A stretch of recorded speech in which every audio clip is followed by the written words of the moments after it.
عليهم ولا الضالين آمين. السلام عليكم ورحمة الله تعالى وبركاته. بسم الله الرحمن الرحيم. الحمد لله رب العالمين والصلاة والسلام على أشرف الأنبياء والمرسلين سيدنا وحبيبنا وشفيعنا ومولانا محمد وعلى آله وصحبه أجمعين. ربنا لا علم لنا إلا ما علمتنا إنك أنت العليم الحكيم.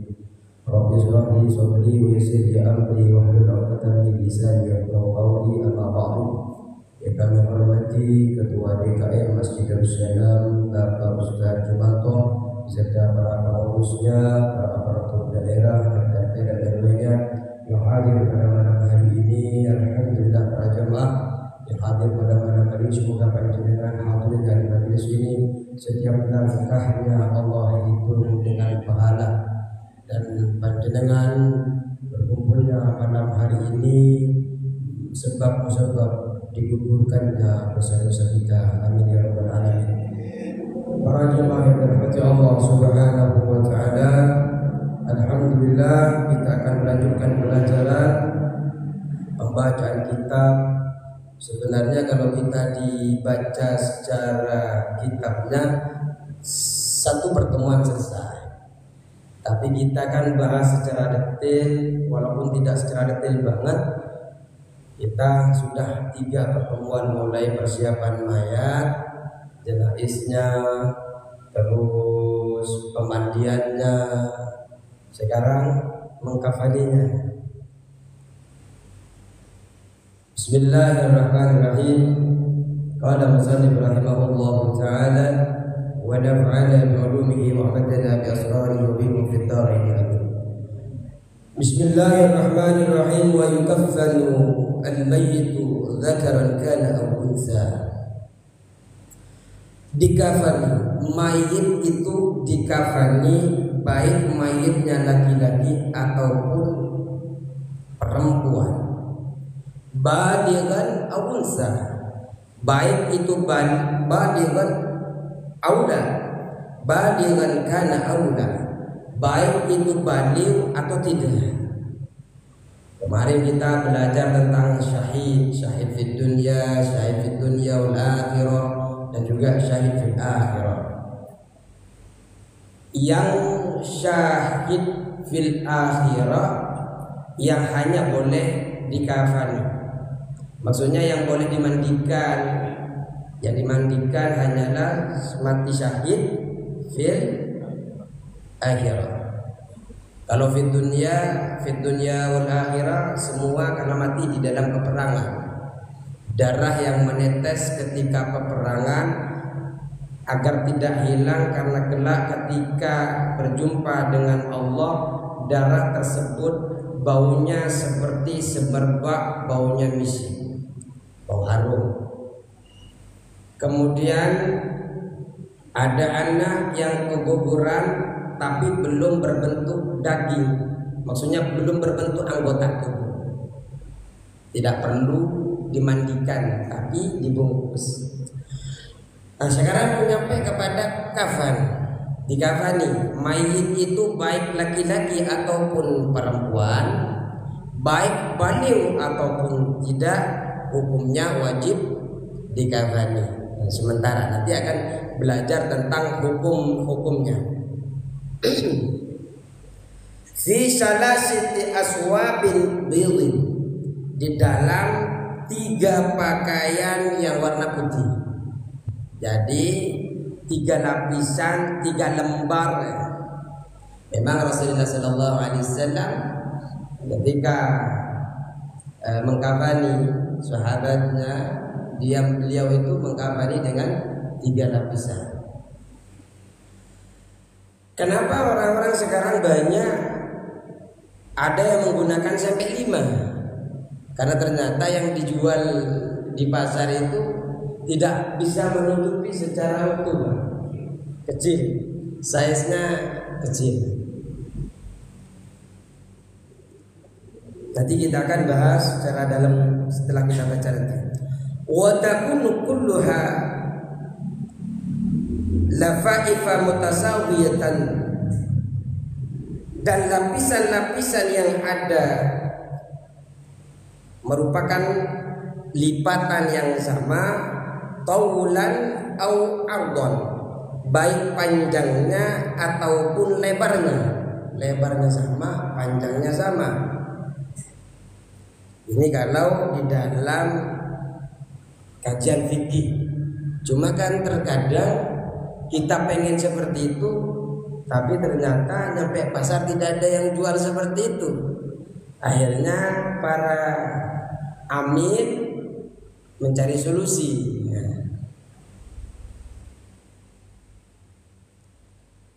Harus sama, panjang lebarnya harus sejajar. Untuk apa? Tasturu kullu wahidatin minha jami'al badan, untuk menutupi tiap-tiap lembar tersebut terhadap seluruh anggota tubuhnya, agar anggota badannya tertutupi secara full. Jadi makanya lebar panjang harus sama, sejajar, agar mayatnya itu setiap lembarnya tertutup secara penuh. Tapi kalau kita biasanya satu saja kan nggak cukup, Pak. Biasanya sini satu, biasa satu, mayatnya baru diatur di atas. Kalau 5 kan biasanya yang paling banyak di bawah, yang paling lebar. Tapi kalau di dalam Islam memang 3. Tapi kita akan baca lagi.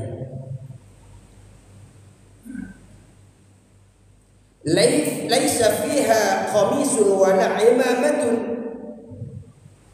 Yang 3 tersebut, di dalam 3 lembar tersebut tidak termasuk komis.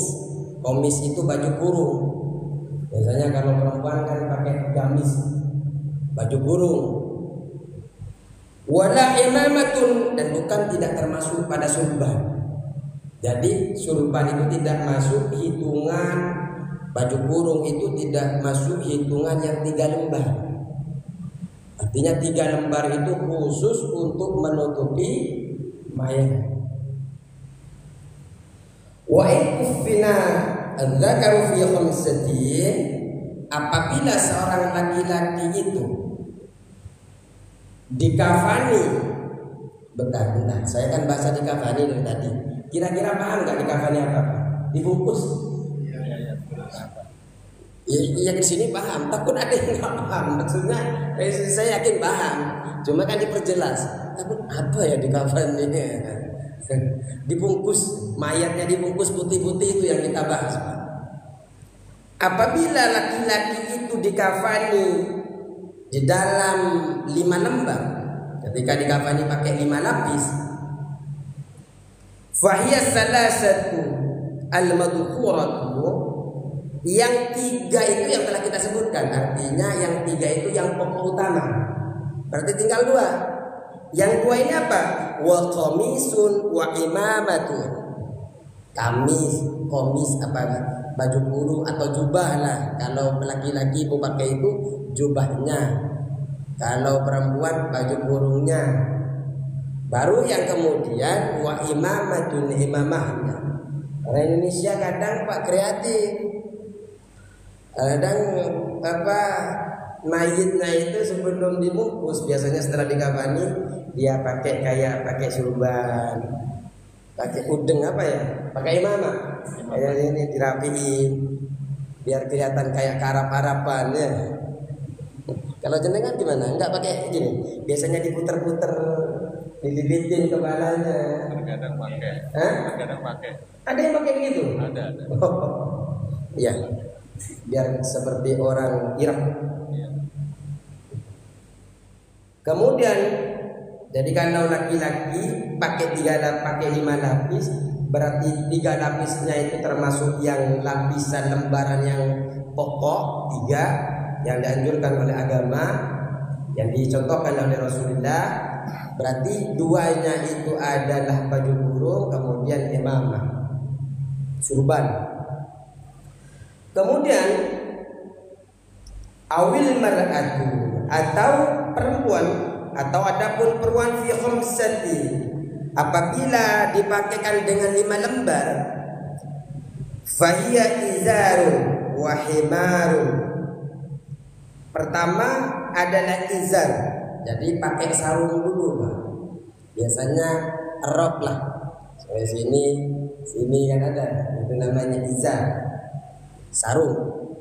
Orang Jawa biasanya kan pakai ketika dikafani perempuan juga begitu, Pak. Ada yang hanya menutupi dari sini sampai sini. Enggak semuanya, hanya pakai sarung. Orang Madura biasanya pakai begini tuh. Nah. Wahimarun, dan kerudung. Nah, perempuan itu pakai kerudung. Nah, kerudung dilipetin. Ada dia biasanya, Pak, dijadikan segitiga, kemudian dikerudungkan. Biasanya kalau komis itu biasanya dilipat, dipotong tengah-tengahnya, hanya untuk kepala dimasukin biasanya. Ya, kalau jenengan begitu. Iya. Kalau laki-laki. Lagi-lagi. Jadi dilipat, karena kertas. Nah, di tengah-tengahnya digunting begini. Nah, baru dimasukin. Ya kalau guntingannya kecil, kepalanya nggak masuk. Nah, dileparin lagi. Kemudian wa qamisun, kemudian baju kurung. Jadi sudah 3. Sarung pertama itu harus pakai dibungkus dengan sarung yang di sini ke sini. Kemudian pakai kerudung, kemudian pakai kamis, pakai baju kurung. Setelah pakai baju kurung, walifafatani, kemudian 2 lembar. 2 lembar yang utama tadi. Ini kalau perempuan pakai 5 lembar. Wa aqallul kafani thawbun wahidun. Minimal kita membungkus mayit itu pakai 1 lembar. Pakai 1 lembar. Artinya kita kalau ngikutin fikih itu sudah cukup, Pak. 1 lembar cukup. Yang penting apa? Yasturu auratal mayyit 'alal asahhi. Yang penting 1 lembar itu bisa menutupi auratnya.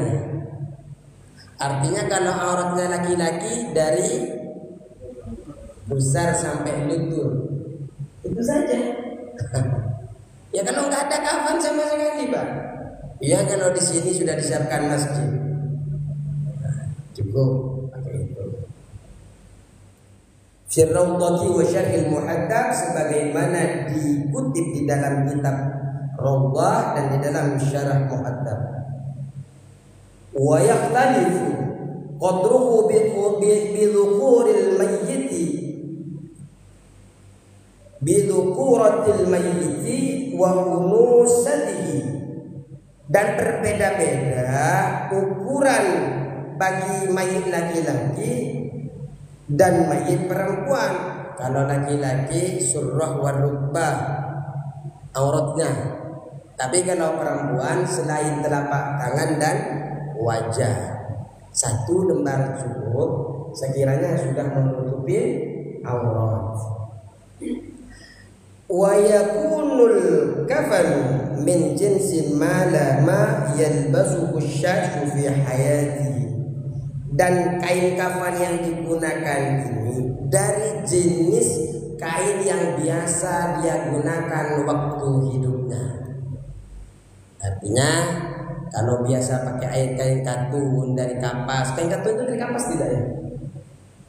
Kapas. Memang yang bagus itu dari kapas. Baik, kita coba lebih dalam lagi, lebih rinci lagi tentang pembahasan ini. Bagaimana hukum daripada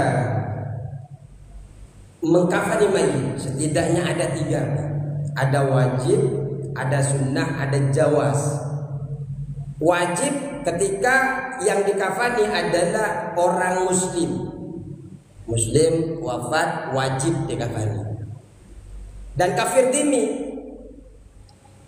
Kafir dhimmi itu kafir yang tidak buat masalah dengan kita, ngikutin aturan-aturan kita, kita bertetangga sama, senang sama, bahagia sama, ketawa-ketawa bareng, tidak pernah mengganggu agama kita.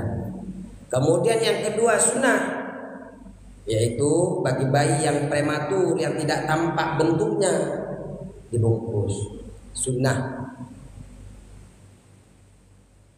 Terus yang jawas, kafir harbi. Kafir harbi itu yang memerangi Islam. Jawas boleh, digubur langsung boleh, digubur dengan dikafani yang nggak dapat pahala, dikafani juga nggak dapat pahala, jawas. Kemudian hak daripada mengkafani kafan itu ada 4 hak-haknya. Yang pertama adalah hakullah. Apa hak Allah di dalam mengkafani itu? Ma yasturul aurah. Yang penting sudah menutupin aurat. Hak Allah sudah selesai. Kalau sudah menutupin, kalau laki-laki menutupin di antara pusar dan lutut, sudah selesai hak Allahnya. Kalau perempuan, kecuali wajah dan telapak tangan, semua adalah aurat. Artinya itu yang harus ditutupin. Yang kedua adalah haknya mayit. Haknya mayit itu ma yasturu baqiyatal badani minal lifafatil ula. Haknya mayit itu adalah bagian yang menutup selain aurat dari lapisan kafan pertama. Itu menurut Ibnu Hajar. Artinya lapisan pertama itu adalah haknya Allah. Lapisan kedua, sisa-sisanya, kepalanya, kakinya, itu bagi laki-laki itu adalah haknya si mayit. Artinya panjenengan untuk menghormati si mayit, maka penuhi, ditutupi seluruhnya. Kemudian haknya orang yang memiliki piutang, urama, istilahnya hakul urama. Haknya orang yang memiliki hutang piutang itu yaitu diperbolehkan menggugurkan, yaitu apabila orang yang memiliki hutang piutang, kafan lapis kedua dan ketiga bagi yang memiliki hutang piutang itu diperbolehkan untuk digugurkan ketika harta peninggalannya si mayit itu tidak cukup untuk melunasi hutang-hutangnya. Seumpamanya kita akan diajarkan 3 lapis, 3 lembar di dalam fikih. Ternyata bisa melunasi hutangnya kalau hanya pakai 1, 2 lembarnya seharusnya beli kan. Ternyata cukup hanya beli 1, 2 lembarnya. Kalau dia tidak beli 3 lembar bisa bayar hutang atau bisa ngurangi, maka cukup hanya 1 lembar. Kemudian haknya ahli waris dalam mengkafani tadi, yaitu kafan yang melebihi lapis ketiga diperbolehkan bagi ahli waris untuk menggugurkannya. Artinya tadi ini kan belajar sampai 5. Kalau laki-laki 3 lapisan yang diajarkan oleh agama, dasar daripada pengkafanan kita. Kemudian yang keempat adalah komis, jubah, baju kurung. Yang kemudian yang kelima adalah surban, imamah. Terus bagaimana pengambilan kafan? Karena dulu itu Pak tidak seperti sekarang. Yukhadhu min tarikatil mayyit. Diambil dari tirkahnya mayit. Tirkah itu adalah harta peninggalan mayit, namanya tirkah. Artinya kain kafan itu diambil dari harta peninggalannya itu Pak. Jadi ambil dulu baru dibagi-bagikan kepada anaknya. Ambil dulu untuk beli kain kafan. Kemudian kalau memang tidak memiliki harta, fa in lam takun faman alaihi nafaqatu fi hayatihi, maka yang wajib membelikan kain kafan itu adalah orang yang wajib menafkahinya. Kalau yang meninggal anaknya, berarti bapaknya yang beliin kain kafan. atau yang lain yang sepadan dengan ini, dengan contoh ini. Fa lam yakun fa yu'khadhu min awqafin 'alal akfani. Kalau ternyata dia tidak ada yang menanggung menafkahi, diambil dari kain kafan yang diwakafkan. Seperti di sini diwakafkan kan? Nah, itu diambil dari situ. Nah, cuma kan sepertinya langsung loncat sepertinya. Ketika ada yang wafat langsung ambil ke sini. Padahal yang pertama urutannya adalah ambil dari hartanya. Kemudian kalau nggak ada dari harta peninggalannya, ambil dari orang yang menafkahinya. Kalau nggak ada yang menafkahinya, sebatang kara atau apa, ambil dari harta wakaf. Ambil dari kain kafan yang diwakafkan. Ya seperti di sini disiapkan. Nah, berarti kalau surucat melewati dua Pak, ya nggak masalah, karena memang disiapkan. Cuma urutan, bukan untuk masjidnya, urutan bagi orang yang mengalami wafat. Nah, ambil dari harta saya aja ya, jangan langsung ambil ke masjid. Seharusnya, atau anaknya yang meninggal, udah Pak Ustaz, kita bayar saja untuk kas seumpamanya. Seharusnya. Oh nggak apa-apa ya, nggak apa-apa Pak Ustaz, kita ada kok. Bukan malah pura-pura nggak tahu. Ya memang nggak tahu, mungkin belum ada informasi waktu itu. Apakah langsung boleh? Ya boleh, silakan. Fa in lam yakun fa min baitil mal. Ternyata tidak ada yang menyiapkan seperti wakaf di sini. Ambil dari baitul mal. Baitul mal ada Basnas, ya. Ada Lazis ambil. Ada baitul mal yang memang memperhatikan kaum duafa.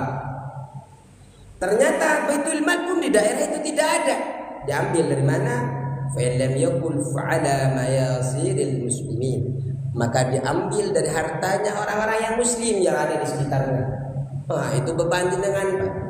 Kalau nggak ada kain kafan, jenengan muslim, ada orang meninggal nggak dikafani gara-gara nggak punya uang untuk beli kain kafan, jenengan dosa. Alhamdulillah. Akanul aqulul kafanil wajib fihi thawbun ya'umul mayt.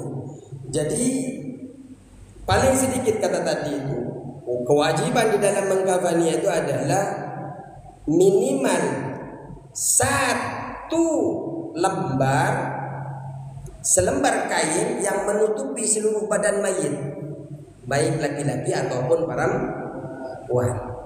Ini adalah minimal.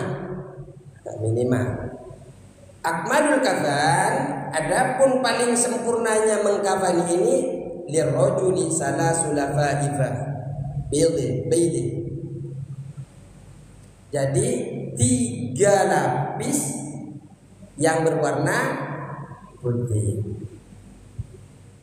Bagi perempuan, kalau laki-laki tadi paling sempurnanya adalah 3, tapi kalau perempuan 2 lapis kain putih, kemudian sarung, istilah di sini paling jarik ya.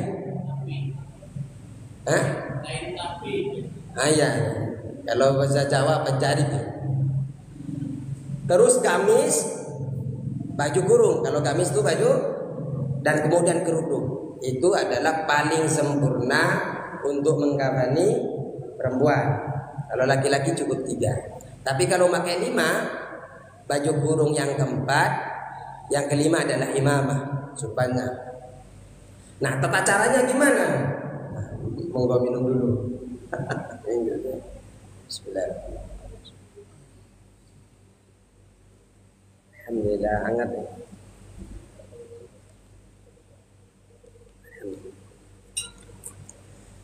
Bagaimana tata caranya?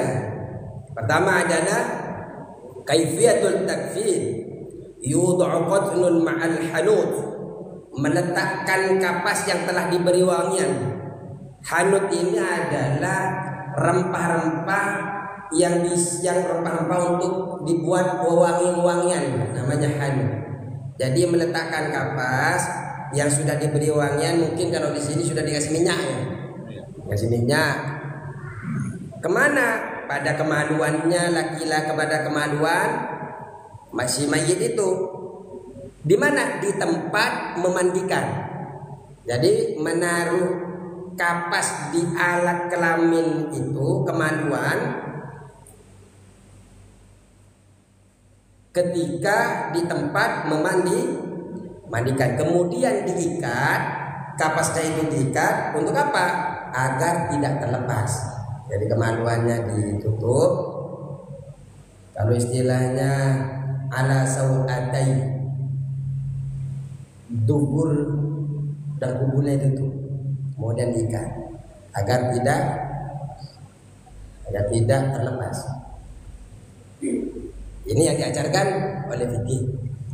Kemudian kain yang paling bagus dan paling lebar digelar pertama.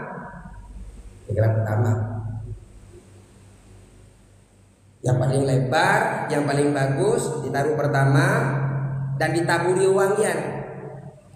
Kemudian lapis kedua ditaburi juga wangian. Lalu lapis ketiga dan selanjutnya mayit itu diletakkan di atasnya dengan cara meletakkan mayit itu dengan cara diletakkan mayit sebagaimana ketika memandikan. Kita waktu memandikan kan kakinya itu diusahakan menghadap kiblat. Kedua telapak kakinya menghadap ke arah kiblat. Kalau memungkinkan. Ya kalau sempit cuma arahnya ke sana. Ini kalau memungkinkan. Ini kita bicara dalam mengurus mayit yang paling sempurna. Kemudian yang ketiga adalah yudha'u al-anfi wa kharkai udunaihi, meletakkan kapas pada lubang hidung, lekukan kedua telinganya, meletakkan kapas, tidak dilupakan diberikan wewangian. Kemudian juga diberikan kapas wajahnya. Kapas ini juga penting, Pak, karena kadang ada orang kecelakaan itu kan berlubang kadang. Itu biar aman rapi itu memang dimasukkan kapas ke dalamnya. Biasanya orang-orang yang itu biasanya dimasukkan ke dalam. Jadi darah itu kan keluar terus kadang dimasukkan. Dan biasanya kalau sudah kecelakaan itu kan mincong-mincong, Pak. Kalau kepalanya hancur kan mincong kadang. Nah itu ditumpuk dengan kapas agar rapi. Ya sabar, maksudnya mengkafani mayit ya harus sabar biar sempurna.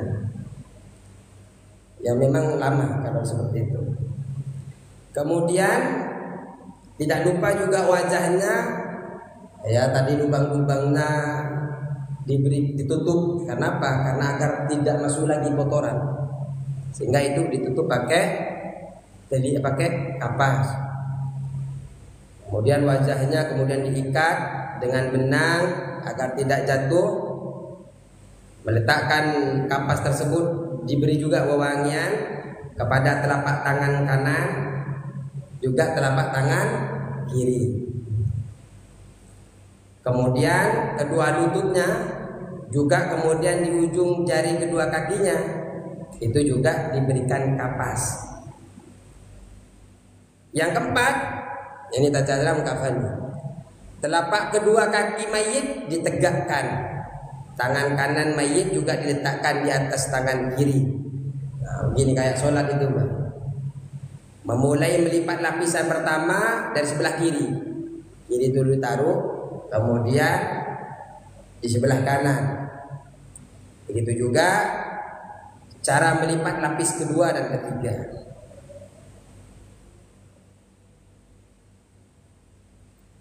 Telapak kedua kaki yang tangannya ya seperti mulai di sebelah kiri kemudian sebelah kanan. Ini tangan kanan. Lapisan ini kan 3 lapis. Memulai melipat lapisan itu, lipat lembaran itu, mulai lembaran pertama dari sebelah kiri, Pak. tidak di sebelah kiri, kemudian di sebelah kanan.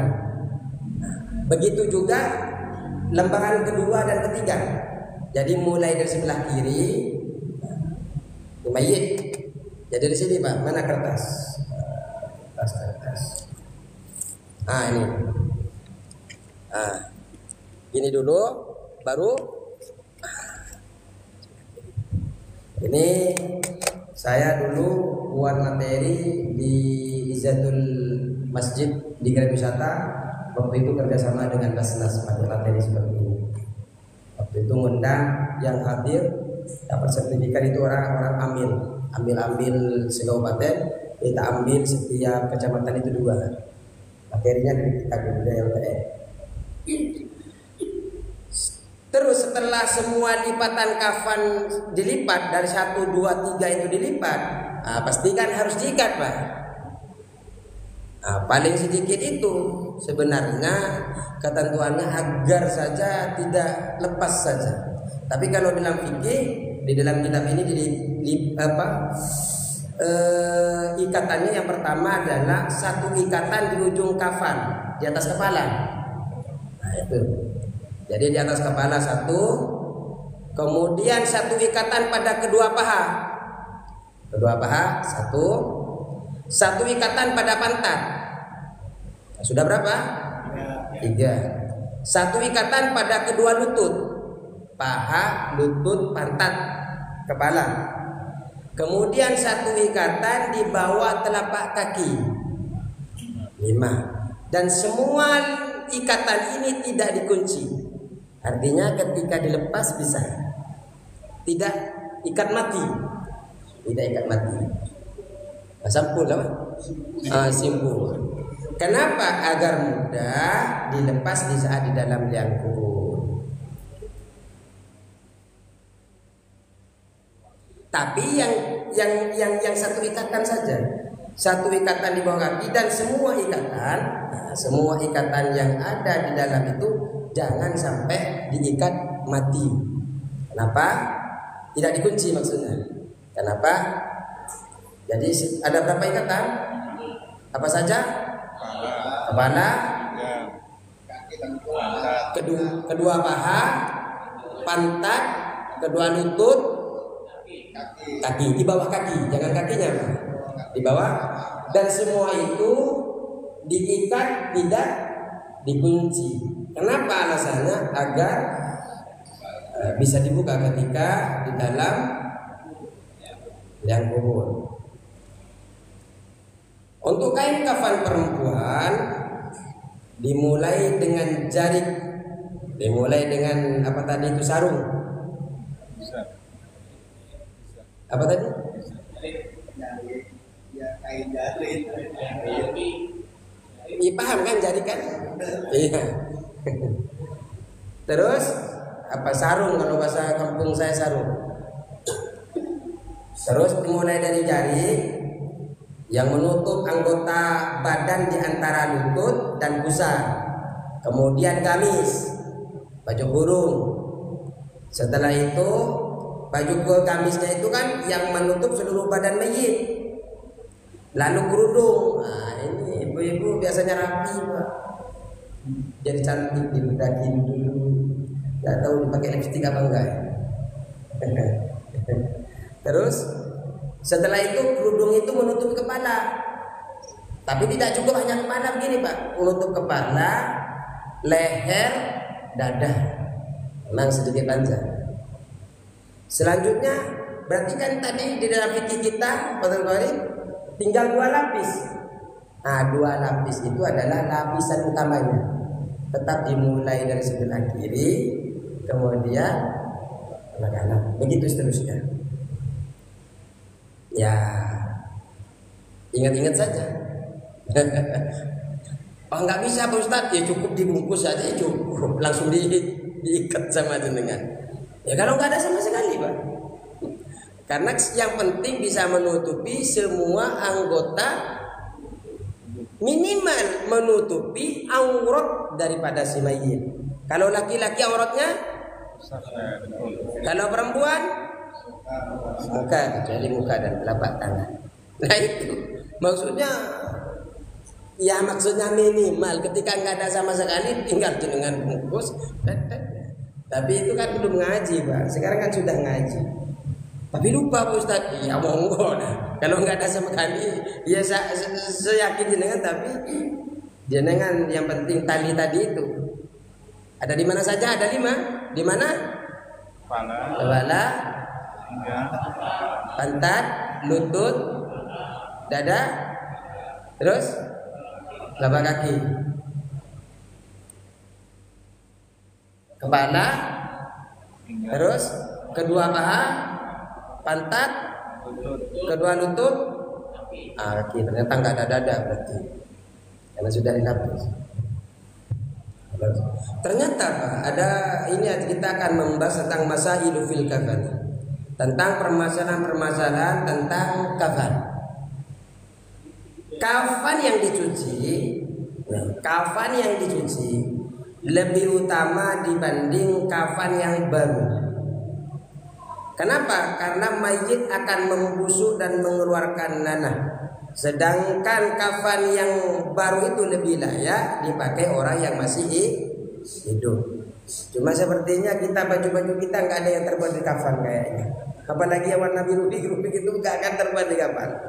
Nah, sepertinya walaupun putih-putih karena hijau-hijaunya kayaknya bukan dari kafan punya jenengan. Tapi di dalam fikih dijelaskan, kalau ada kafan baru dan kafan yang bekas dicuci, maka lebih baik pakai yang bekas dicuci. Yang penting warna putih. Kemudian jika mayit disolati sebelum dikafani, sudah disolati, hukum mensolatinya sah. Cuma makruh, sah solatnya. Cuma seandainya dimakamkan tanpa dimakamkan tanpa dikafani, maka tidak boleh digali lagi. Sudah dimakamkan, belum dikafani, tidak boleh digali. Kalau sudah bau hancur jadi fitnah.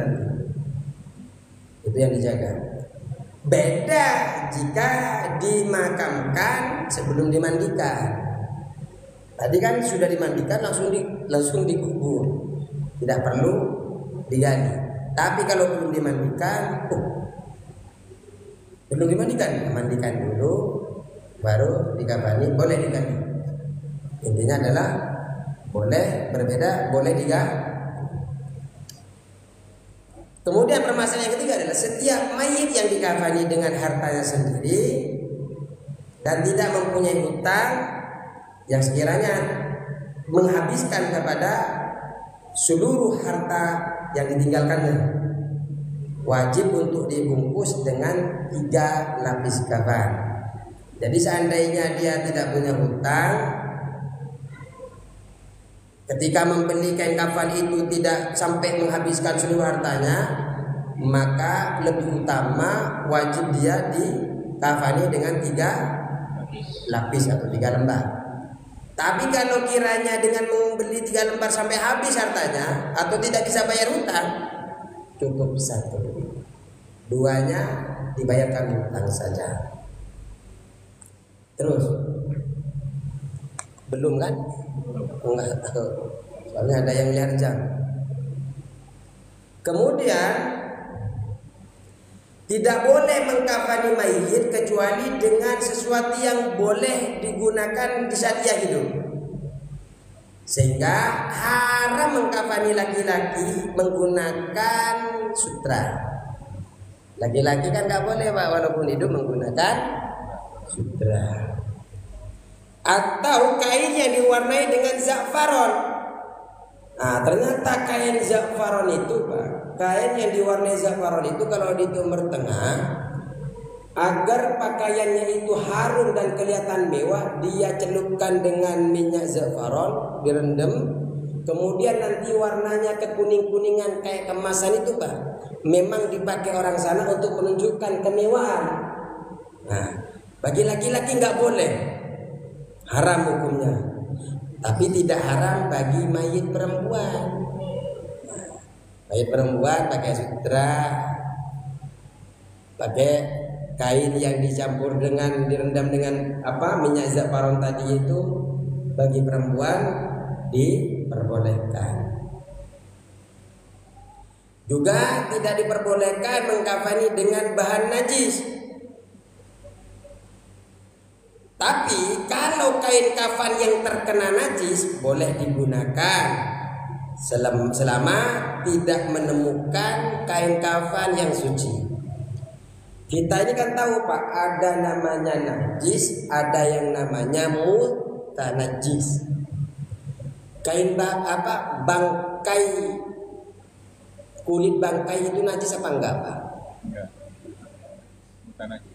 Kulit bangkainya najis, tapi itu bisa suci kalau disamak. Disamak bisa suci.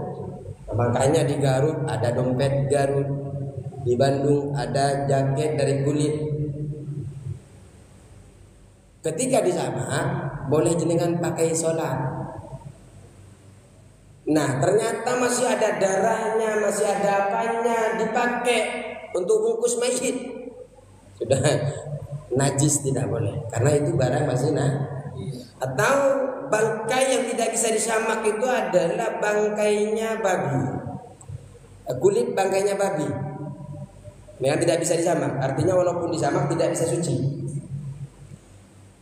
Ternyata disamak jadi kain, tidak boleh. Jadi kain kapan umpamanya pakai jaket nggak boleh, najis. Tapi kalau mutanajis, artinya mutanajis ini adalah kain yang terkena najis, boleh dipakai asal belum ketemu dengan kain yang suci. Artinya kalau ada kain yang suci pada saat itu tetap tidak boleh, walaupun itu terkena mutanajis. Artinya kain yang terkena mutanajis tidak boleh dipakai. Tetap yang lebih utama adalah kain yang suci. Juga tidak diperbolehkan menutup kepala, memberi wangian bagi orang yang wafat dalam keadaan ihram. Nah, di sini nggak akan mengalami jenengan ihramnya di Mekah. Lanjut saja. Haram menulis sebagian ayat Al-Quran pada kafan atau badan mayit. Wah, ini kadang-kadang ada. Biar malaikatnya enggak nanya, ditulis Bismillahirrahmanirrahim, Alhamdulillah. Kenapa? Biar tahu kalau ini Islam. Malaikatnya biar jelas tahu kenapa. Setelah datang malaikatnya bisa baca kalau ini surah Al-Fatihah. Enggak boleh. Di mayitnya malah diukir sama Ustaz Tony juga namanya. Enggak boleh. Kenapa enggak boleh? Karena nanti itu tercampur dengan nanah. Ya kan? Ketika membusuk, ya kalau kiai-kiai yang memang betul-betul allama zuhud, ya banyak kejadian. Biasanya kalau yang dikubur di Mekah kiai-kiai itu, orang-orang alim syekh itu, ketika digali masih utuh. Ada guru kami Pak seperti itu, yang ketika digali ada yang dalam keadaan sujud. Ya kalau ustaz-ustaz di sini belum tentu, apalagi yang di depan yang megang mic ya belum tentu. Ya dimakan cacing juga. Nah, jadi nanah hancur. Jadi Al-Qur'annya nanti akan bercampur dengan nanah. Tulisan saya itu akan menghinakan kepada Al-Quran. Kemudian juga makruh menyimpan kain kafan. Ini biasanya banyak orang. Jangankan kain kafannya Pak, ukuran mayitnya saja dicari. Ditanya kenapa ukuran kan biasanya kayak bambu Pak. Kenapa? Kalau mancing cepat dapat ya. Oh iya, pengalaman berarti ya. Udah berapa kali? Jadi makruh hukumnya, bukannya haram, tapi makruh menyimpan kain kafan kecuali kain kafan bekas salah seorang yang soleh atau kafan yang diambil dari harta yang dipastikan kehalalannya. Artinya sebenarnya tidak masalah, cuma makruh saja, tidak disenangi saja.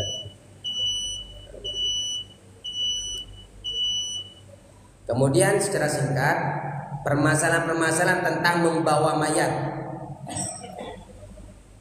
Wajib membawa mayit itu dengan cara apapun. Namun haram hukumnya membawa mayat dengan cara melecehkan terhadap mayat itu. Jangan banyak kadang digini-gini. Ini waktu hidup saya, ganggu saya terus waktu itu. Akhirnya digoyang-goyang, Pak. Biar jatuh. Enggak boleh. Ini baru saya pembalasan dendam. Dulu nggak berani, bro. Sekarang saya goyang-goyang. Biar kamu nggak boleh. Malah melecehkan kepada mayit. Mau balas dendam pun tidak boleh. Ya namanya ada, tapi itu pun ada saja, Pak. Tapi insya Allah kalau orang sini enggak. Ada dua cara saat membawa mayit. Yang pertama ada at-tarbi, yaitu yang membawa orang 4, masing-masing membawa ujung keranda. Jika tidak mampu maka 6 orang. Jadi 4 orang ditambah 2 orang lagi. Namanya juga takut berat. Nah, ini kan gede, takut nggak mampu. Ditambahkan 2 lagi, jadi 6. Kemudian jika belum mampu, maka yang membawa adalah orang 8. Saya sama jenengan lebih gemuk siapa? Saya. Oh ya berarti 8 enggak? Saya cukup 6. Ya semuanya wafat. Wah Ustaz ini kayak duluan jenengan saja. Enggak, insya Allah kalau wafat itu enggak, saya walaupun muda. Kalau memang saya wafat duluan ya gimana Pak mau lari? Idza jaa ajaluhum la yastakhiruna sa'atan wala tapi enggak bisa maju, enggak bisa mundur ya. Ya tinggal perbanyak persiapan kita untuk bekal kita. Mayit diletakkan di antara 2 kayu. Ya kalau keranda kan sekarang sudah ada ini kan. Kemudian caranya yang lebih utama adalah keranda di bawah 3 orang. 1 orang berada di depan dengan memikul 2 ujung.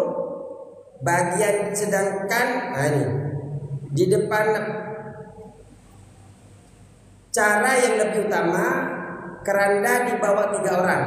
1 orang berada di depan dengan memikul 2 ujung kayu. Bagian sedangkan di belakang adalah 2 orang. Jika tidak mampu, maka bagian depan diangkat oleh 2 orang, belakang 2 orang. Seperti yang kita sebutkan tadi itu. Saat mengiring jenazah, sunnah berjalan kaki dan mendekat pada mayit. Makanya yang paling afdal itu kalau jenengan mau kubur di Mangunjaya, jalan kaki Pak di sini. Afdal. Mau dikubur di Wanajaya pun lebih utama jalan kaki. Dan mendekat pada mayit. Yang paling utama adalah berada di depan jenazah dan agak mempercepat. Makruh bagi wanita untuk mengiringi jenazah. Bukan tidak boleh, makruh. Ingat Pak ya, yang paling utama ketika ngantar jenazah jalan kaki. Biasanya sudah siap motor sama ambulan, jalan kaki. Saat membawa jenazah, sunnah untuk diam dan memikirkan tentang kematian dan keadaan mayit setelah meninggal dunia. Ini adalah hukum asal daripada kita mengikuti mayit, Pak. Mengikuti mayit, kan banyak Pak. Yang lain sibuk la ilaha illallah, la ilaha illallah. Wah, ternyata enggak meninggal beneran ya. Ada Pak, yang lain sibuk ngeliling kuburannya, duduk di warung kopi. Ya ada. Tapi enggak kalau ketua DKM-nya enggak ya? Oh enggak. Hah? Enggak ada di sini. apalagi nggak ada. Baik, kita sudah selesai, waktunya sudah lewat. Insya Allah pertemuan yang akan datang kita akan mempelajari tentang sholat jenazah. Kalau ada waktu kita juga akan membahas tentang bagaimana cara mengkuburi mayit. Walaupun tidak praktek, karena saya yakin tidak ada yang mau disuruh praktek nanti. Baik, cukup sekian. Kalau ada pembahasan nanti di sana. Kalau tidak,